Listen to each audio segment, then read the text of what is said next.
brought to you by Sensodyne K। बस back नहीं आया। SLS पैराफिन और दूध का करंट भी कौन? तो लाइफ का करंट ऑन? कुछ भी। तो ट्राई करके देख ले। Sensodyne K toothpaste for sensitive teeth. तारीख 31 जुलाई 2024। भारत में सुबह के 8:30 बज रहे थे, तभी एक खबर फ्लैश हुई। Hamas chief Ismail Haniyeh assassinated in Iran. इस खबर ने पूरी दुनिया को सन्न कर दिया। इस्माइल हानिया हमास के पॉलिटिकल विंग का मुखिया था। पिछले कुछ बरसों से दोहा में रह रहा था। 28 जुलाई को वो ईरान गया था राष्ट्रपति मसूद पेजेश्कियान के शपथ ग्रहण समारोह में हिस्सा लेने। इसमें भारत की तरफ से केंद्रीय मंत्री नितिन गडकरी ने हिस्सा लिया था। इस समारोह में ईरान में Haniyeh supreme leader Ayatollah Ali Khamenei से भी मिला। तेहरान में जिस घर में हानिया रुका था, वहां 30-31 जुलाई की दरमियानी रात हवाई हमला हुआ, जिसमें उसकी मौत हो गई।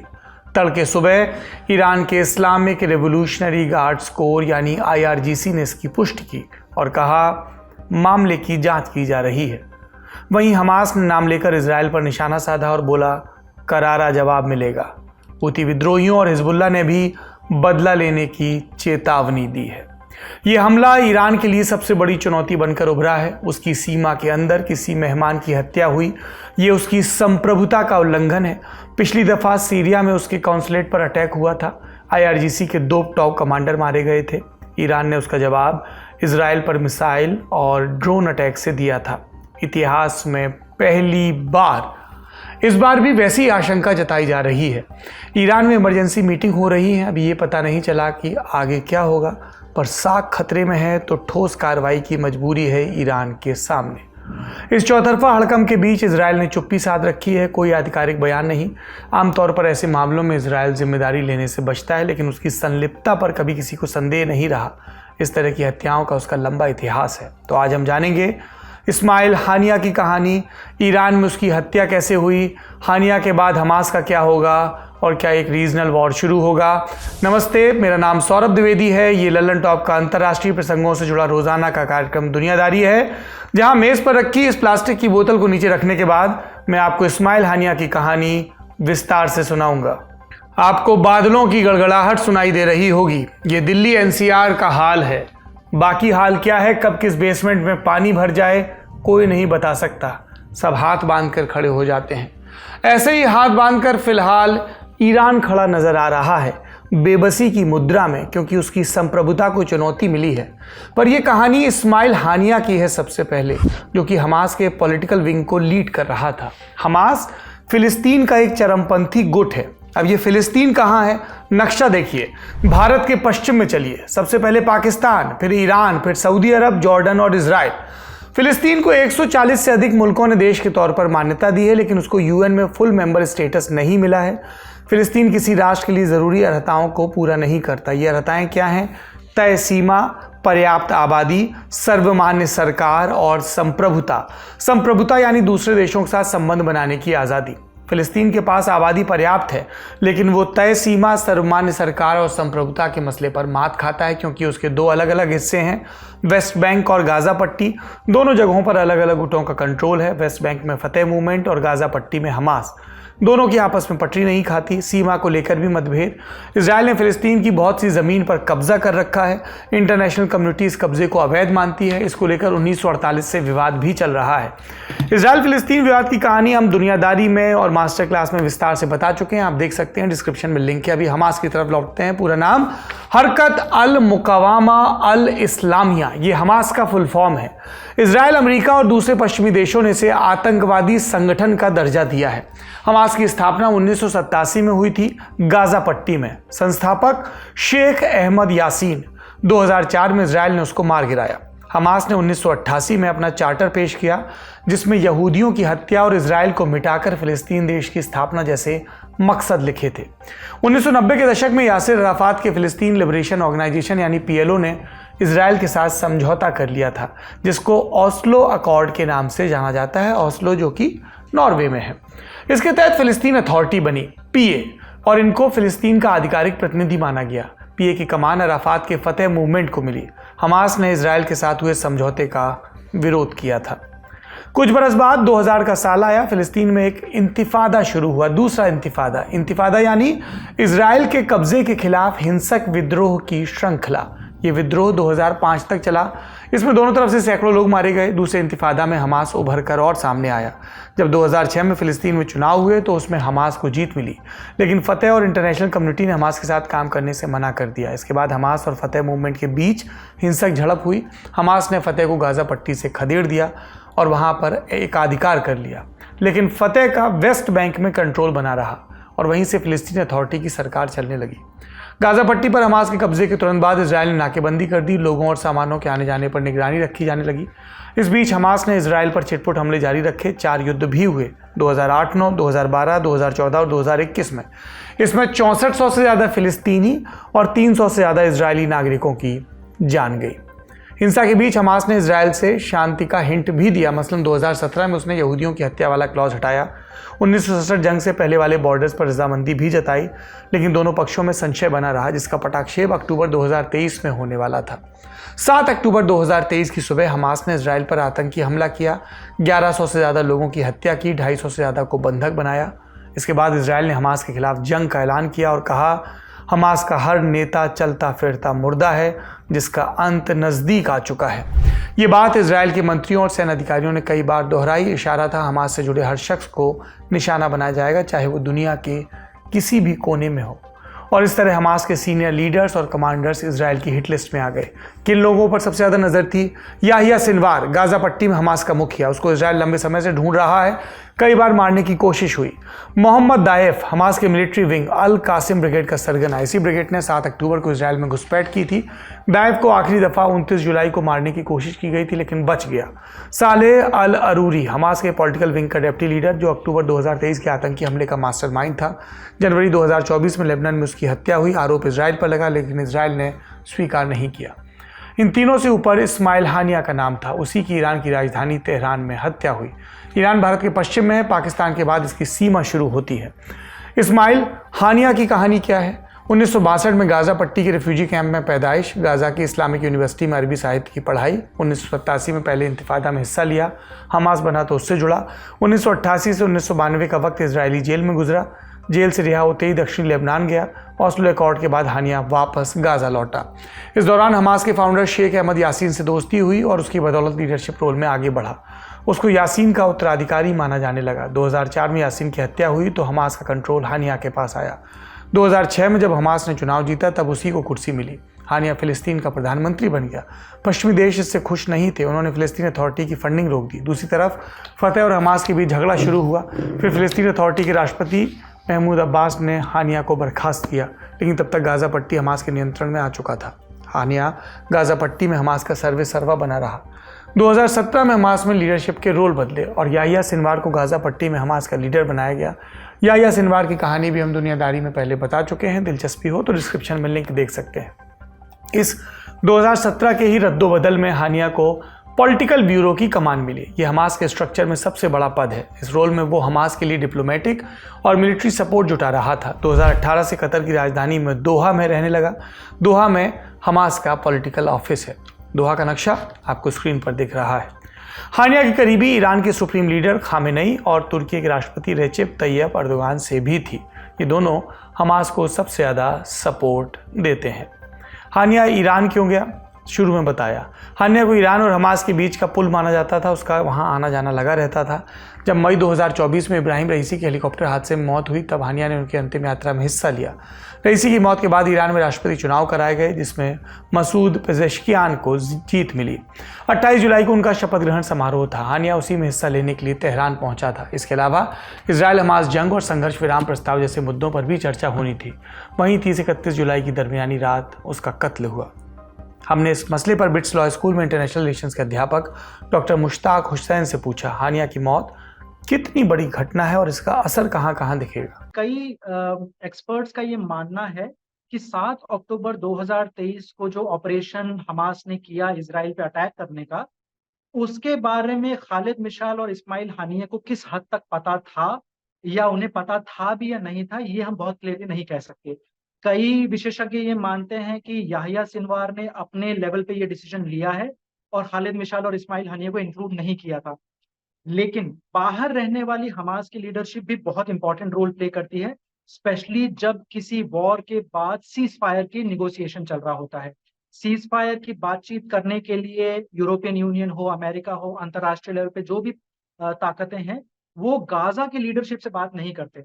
वो जो बाहर की लीडरशिप है उनसे बात करते हैं, जिसमें खालिद मिशाल और इस्माइल हनीय सबसे पहले आते हैं। इस्माइल हनीय की के असैसिनेशन के बाद जो सबसे बड़ी एक बात निकल के आएगी वो ये है कि जो हमास के 3 टॉप मोस्ट लीडर्स थे, जिसमें इस्माइल हनीय थे, उसके अलावा खालिद मिशाल जो कतर में बेस्ड है, और याहिया सिनवार जो गाजा में है।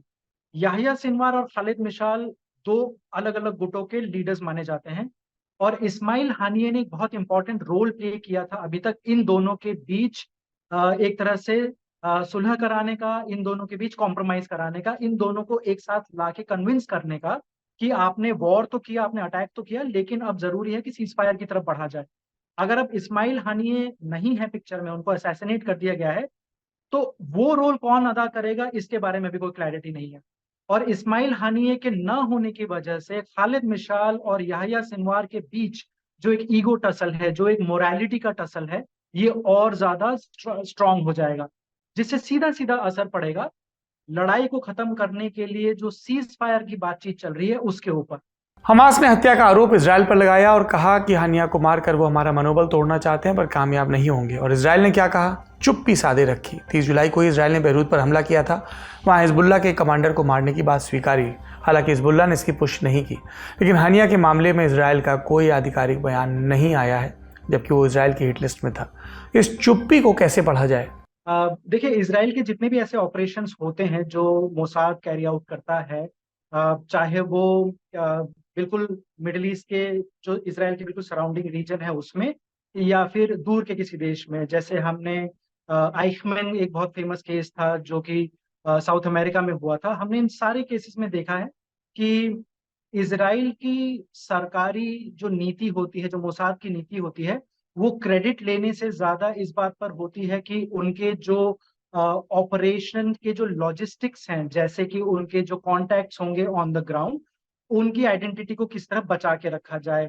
कहने का मतलब एक तरह से ये है कि वो अपने एसेट्स को कभी कॉम्प्रोमाइज नहीं करना चाहते हैं, कि इजराइल को पता है कि उनके क्लेम किए बिना ही, उनके ओपनली एक्सेप्ट करे बिना ही, दुनिया को पता है कि अगर ये कोई कर सकता है, स्पेशली ईरान जैसे देश में, और हमास के लीडर को मार रहे हैं, तो सीधा सीधा ये बात है कि इजराइल चाहे माने या ना माने, ये मोसाद का ही काम है। इससे होता ये है, जैसे एक बहुत फेमस डॉक्यूमेंट्री आई थी जिसमें मोसाद के बहुत सारे रिटायर्ड चीफ्स ने इंटरव्यू दिए थे, उसमें से 2 ने ये बात कही थी, और मुस्कुराते हुए कही थी एक्चुअली उन्होंने, कि हम जब क्लेम नहीं करते हैं तो उसका ज्यादा बड़ा असर होता है, कि दुनिया को पता चलता है कि हम एग्जिस्ट करते हैं, हमारे पास ये कैपेबिलिटी है कि हम ऐसे ऑपरेशंस कैरी आउट कर सके, और जब हम उसको नहीं क्लेम करते तो वो एक ज्यादा बड़ा एनिग्मा बन जाता है कि ये क्लेम क्यों नहीं कर रहे हैं।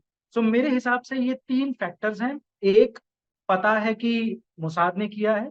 दूसरा, मोसाद ने ना बताते हुए भी अपनी एक इमेज बना के रखी है। और तीसरा, एक पॉलिटिकल डिसीजन हो सकता है कि ईरान के ऊपर प्रेशर न बने काउंटर अटैक करने का, जिससे फिर इजराइल के ऊपर और उल्टा दबाव न बने काउंटर स्ट्राइक करने का। अब ईरान पर गौर करते हैं, जहां हानिया की हत्या हुई। ईरान के राष्ट्रपति पेजेश्कियान और सुप्रीम लीडर खामेनेई दोनों ने बदला लेने की चेतावनी दी।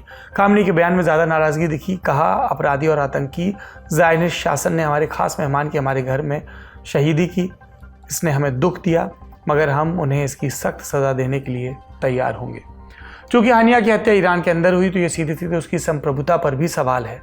जब अप्रैल 2024 में सीरिया में ईरान के कॉन्सुलेट पर अटैक हुआ था, तब भी ईरान ने इसे अपनी संप्रभुता का उल्लंघन माना था और फिर इजराइल पर मिसाइलें दागी थी। हानिया के मामले में ईरान कैसे रिएक्ट कर सकता है, उसके पास क्या विकल्प हैं, ये हमने सवाल पूछा वेस्ट एशिया मामलों के एक्सपर्ट कमर आगा से। मैं समझता हूँ अटैक वैसे ही होगा। ऑप्शन वही है, मिसाइल है उनके पास, ड्रोन्स हैं जिसका वो इस्तेमाल कर सकते हैं। डिस्टेंस बहुत है दोनों के बीच में, ईरान और इजराइल के बीच में।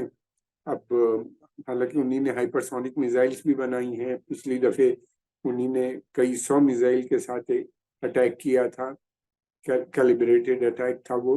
और कुछ ड्रोन्स फास्ट थे, कुछ बहुत स्लो पेस वाले थे जिनको उन्हीं ने डिलीवर किया, लेकिन ज़्यादातर को अमेरिकन और ब्रिटिश और फ्रेंच जो नेवल प्रेजेंस है रीजन में उन्हीं ने गिरा दिए थे। लेकिन यह है कि कुछ जगह पे वो उन्हीं ने अपने को पहुंचा दिया था, जो मिलिट्री या मेन इंस्टॉलेशन थे 3 जगह। वो पिछली दफे मैसेजिंग थी, करने से पहले इन्फॉर्म भी कर दिया था उन्हीं ने अरब देशों को कि हम करने जा रहे हैं, और अमेरिका को भी इन्फॉर्म। अब की का मैं समझता हूँ कि जरा डिफरेंट हो, इसी कि ईरान कुछ समय से ये कह रहा है कि अगर हमारे ऊपर अटैक हुआ तो हम उसका बदला लेंगे, और ये सीधा ईरान के ऊपर अटैक है, ईरान के अंदर उनकी हत्या हुई है और सब जानते हैं जिसने भी की हो, लेकिन इसके पीछे मोसाद का ही हाथ माना जाता है। तो इसलिए इसका बदला वो जरूर लेंगे। अब देखना ये क्या अकेले लेंगे बदला, या उनकी जो एक्सेस ऑफ रेसिस्टेंस है, जो और दूसरे मिलिटेंट ग्रुप्स हैं, वो साथ मिलके करेंगे, या क्या नेचर होगा ये अभी पता नहीं है। मेरा ख्याल ये है कि बहुत मैसिव होगा, और दूसरी बात ये भी है कि ईरान के ऊपर अगर अटैक हुआ, अमेरिकन का भी होता है, तो ये अमेरिकन बेसिस जो है रीजन में, खासतौर से कतर, बहरीन, जहाँ पे उनके 5th सेंट्रल कमांड का हेडक्वार्टर है, एयर हेडक्वार्टर कतर में है, और ग्राउंड फोर्सेस जो है वो बहरीन में है, और दूसरी जगहों पे भी जहाँ से भी आएगा, ईरान ने कहा है कि मिसाइल या निशाना ईरान को बनाया जाएगा, उस देश पे भी अटैक करना। घटना के बाद ईरान की साख खतरे में है। वो खुद को मिडिल ईस्ट में सबसे प्रभावशाली दिखाने की कोशिश करता है। हानिया की मौत के बाद उसकी क्षमता पर सवाल उठ रहे हैं। एक्सपर्ट से समझते हैं क्या मिडिल ईस्ट में ईरान की पोजीशन दांव पर है। देखिए, ये एक बहुत बड़ा इंटेलिजेंस फेलियर है, और ये कोई पहली दफे नहीं हुआ। इससे पहले उनके कई साइंटिस्ट और कई लोगों की भी हत्याएं हो चुकी हैं, हाई प्रोफाइल लोगों की। ईरान के अंदर कुछ मिलिटेंट ग्रुप हैं जो बहुत सक्रिय हैं, और उनके लोगों को काफी ट्रेनिंग अमेरिका, इजराइल सबसे मिल चुकी है। उसमें मुजाहिदीन खल्क एक है जो बहुत पावरफुल है। तो ये सब लोग जो हैं ये काफी एक्टिव है वहाँ के ऊपर, और ईरान की जो इंटेलिजेंस है उनको रोकने में असमर्थ है। दूसरी बात, जैसे आपने कहा, ये नए प्रेसिडेंट मसूद पेशिनजियान की इनॉग्रल सेशन में गए थे, वहां पे इनकी हत्या हुई है। ये भी एक बहुत बड़ी बात हुई है ईरान के लिए। तो इसका मैं समझता हूँ कि बहुत मैसिव रिटेलिएशन ईरान की तरफ से होगा। ईरान इस बात को समझ गया है कि ये जंग उसके ऊपर आ रही है, और इससे बचा नहीं जा सकता। बाकी देशों की क्या प्रतिक्रिया आई। चीन और रूस ने घटना की निंदा की। मलेशिया ने स्वतंत्र जांच की मांग की। इजिप्ट और कतर ने संघर्ष विराम समझौते में खलल पड़ने की आशंका जताई। अमेरिका से 2 दिलचस्प बयान आए। एक विदेश मंत्री एंटनी ब्लिंकन का, चूंकि अमेरिका इजराइल का सबसे बड़ा पार्टनर है तो वो सबसे ज्यादा राजनयिक और सैन्य सपोर्ट देता है, इसलिए हानिया की हत्या में उसका भी नाम आया। विदेश मंत्री ब्लिंकन ने आरोपों को सिरे से खारिज किया और बोले, हमको इसके बारे में पहले से कुछ भी पता नहीं था, हम इसमें शामिल नहीं हैं।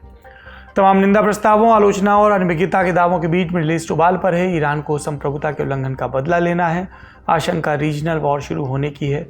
यहाँ पर अमेरिका से आया दूसरा बयान मौजूद हो जाता है। डिफेंस मिनिस्टर लॉयड ऑस्टिन का कहना है कि डिप्लोमेसी की गुंजाइश हमेशा बची रहती है, कोशिश करेंगे कि तनाव आगे ना बढ़े। I don't think war is inevitable.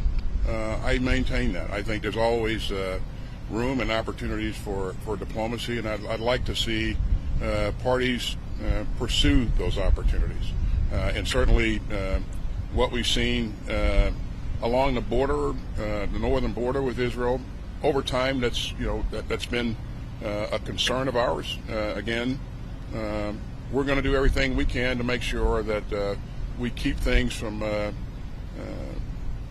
turning into a broader conflict throughout the region. So अब एक्सपर्ट से समझते हैं कि क्या शांति की उम्मीद बेमानी है और रीजनल वॉर शुरू होकर रहेगा। नहीं, इजराइल तो कह रहा है रीजनल वॉर, और इजराइल जो कहता है वो करता है।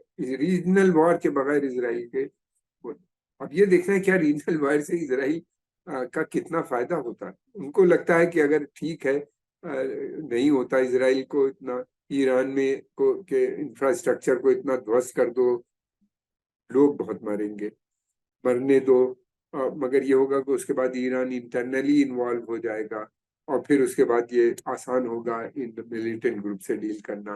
उसका मानना ये है कि ईरान अगर ईरान में रिजीम चेंज होती है या कुछ इस तरह का होता है तो फिर तो बहुत आसान हो जाएगा इन लोगों से लड़ना भी और इन लोगों को खत्म करना, लेकिन मुझे नहीं लगता कि ऐसा पॉसिबल है, इसलिए कि ये सब ग्रुप काफी इंडिपेंडेंट हैं और काफी पावरफुल हैं और कुछ ग्रुप तो ईरानियन रेवोल्यूशन से पहले से वहां पे मौजूद थे। हाँ, ये जरूर है कि ईरान की सपोर्ट से ये बहुत स्ट्रांग हो गए और अब इनके पास काफी टेक्नोलॉजी भी आ गई है, ये काफी सक्षम भी है। विनाशकारी युद्ध होगा अगर, और देखना यह है किस तरह का ईरान रिस्पांस देता है और इसी के कल भी एक अटैक जो लेबनान में हुआ तो हिजबुल्लाह भी कह रहा है कि हम उसका बदला लेंगे। देखना ये हूती और शिया मलेशिया, दूसरी जो शिया मलेशियाज हैं इराक में, सीरिया में, उनका क्या स्टैंड होगा, हमको थोड़ा इंतजार करना चाहिए, तभी पता चल पाए। इजराइल ने अटैक किया है, इजराइल जानता है कि ईरान को भी पता है इजराइल ने अटैक किया है, बट अगर इजराइल पब्लिकली एक्नॉलेज नहीं करता है तो इजराइल ये उम्मीद कर रहा है और साथ ही साथ ईरान की सरकार को एक मैसेज भेज रहा है कि देखिए ये अटैक हमने आपके ऊपर नहीं किया है, ये अटैक हमने हमास के लीडर के ऊपर किया है, हमने आपके किसी सिटीजन को नहीं मारा है, हमने हमास के लीडर और उनके एक बॉडीगार्ड की हत्या करी है। आप अगर चाहें तो इस मैसेज को इस तरह से यूज करिए कि हमारे खिलाफ रिटेलिएशन मत करिए, लेकिन पब्लिकली ये जरूर हो सकता है कि ईरान इस मैसेज को वैसे ही ले जैसे इजराइल भेजना चाह रहा है, लेकिन ईरान की सरकार के अंदर जो कट्टरपंथी लीडर हैं वो जरूर प्रेशर डालेंगे। ईरान के जो मिलिट्री है, मिलिट्री के से भी के साथ एक और उनकी आर्म फोर्सेज जिसका नाम है Iranian revolutionary guard core, IRGC के ऊपर प्रेशर जरूर बनेगा कि अटैक किया जाए। अगर मान लीजिए ईरान की सरकार के अंदर ये जो कट्टरपंथी गुट हैं ये इनका पलड़ा ज्यादा भारी होता है और ईरान एक रिटेलिएटरी स्ट्राइक करता है, तो वो रिटेलिएटरी स्ट्राइक अमूमन दो तरीके से हो सकता है।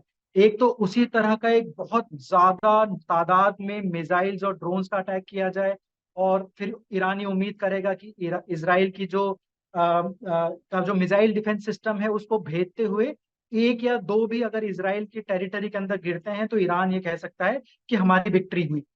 दूसरा जो कि ज्यादा प्रॉब्लमेटिक होगा वो ये कि ईरान ये कर सकता है कि पर्शियन गल्फ से जो ऑयल का कारोबार होता है, जो शिपमेंट्स जाती हैं जिनमें न सिर्फ इजराइल बल्कि वेस्टर्न कंट्रीज का भी बहुत मेजर सप्लाई जाता है, स्पेशली यूरोपियन यूनियन का, ईरान उनको टारगेट कर सकता है। ईरान ये कह सकता है कि हम फला शिप को हम कैप्चर कर रहे हैं क्योंकि ये यहूदी देश के साथ एसोसिएटेड, जैसा वो रिसेंट पास में कर भी चुके हैं। इस्माइल हानिया, इजराइल ईरान विवाद से जुड़े अपडेट्स पर हमारी नजर बनी रहेगी। आप बने रहिए ललन टॉप के साथ। आज की दुनियादारी में इतना ही। शुक्रिया, शुभ रात्रि।